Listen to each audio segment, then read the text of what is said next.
Prompted by these and similar questions, I began to reflect on the difficulties human beings face in achieving a clear understanding of reality, and I set out to investigate the reasons behind this critical issue. We can list them. A first reason might lie in the fact that the information we need is beyond the knowledge currently possessed by humankind. The universe still holds countless mysteries. Quantum physics, for instance, remains only partially understood. We have yet to fully grasp its governing laws. But many aspects of human nature also remain unexplained.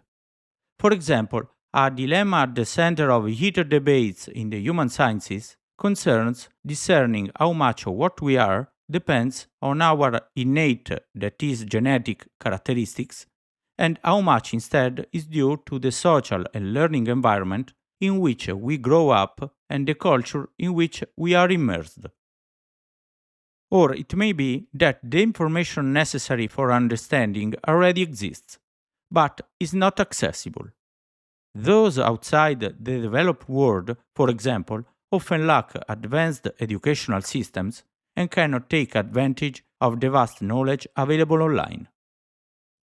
But even when knowledge is within our reach, we may not have enough time to make use of it. Life in modern society imposes frenetic rhythms that don't leave us the time necessary to dwell adequately on the issues we would like to explore. In addition, we are bombarded by a flow of information that is often redundant, contradictory, and misleading. To discern what is truly worthy of attention in this labyrinth, we would need to devote much time, which unfortunately we often do not have. But even if we had unlimited time, we might still lack the cognitive resources to confront certain questions. I mean precisely that we may not have been endowed at birth with sufficient intellectual capacities. Many are not inclined to the study and reasoning required to address certain issues. Our brain, however hard it tries, may not be able to process the information needed to solve the enigma before us. But even if we were endowed in potential with the highest intellectual capacities, we might not employ them adequately, because we have not developed them over the course of our lives, either for lack of effort or because we were not given the opportunity to do so. Yet, even if all the conditions we have listed were satisfied, there could still be another reason why we fail to grasp the reality before us.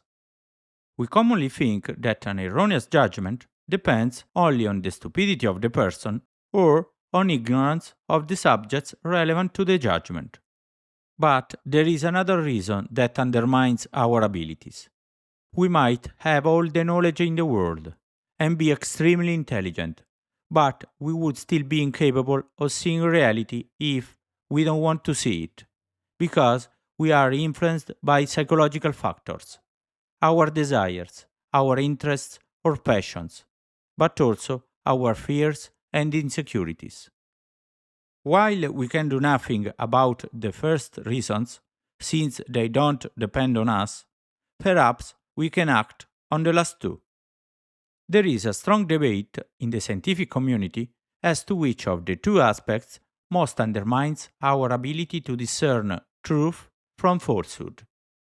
A good portion of researchers point to the first, which some call mental laziness, while many others believe that such incapacity depends more on psychological factors, called precisely psychological biases.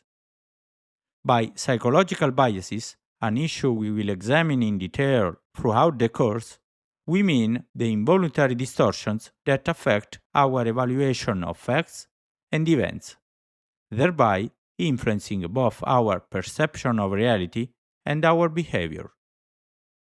Although everyone agrees that both mental laziness and psychological biases play a significant role in conditioning our grasp of reality, no agreement has yet been reached as to which is predominant.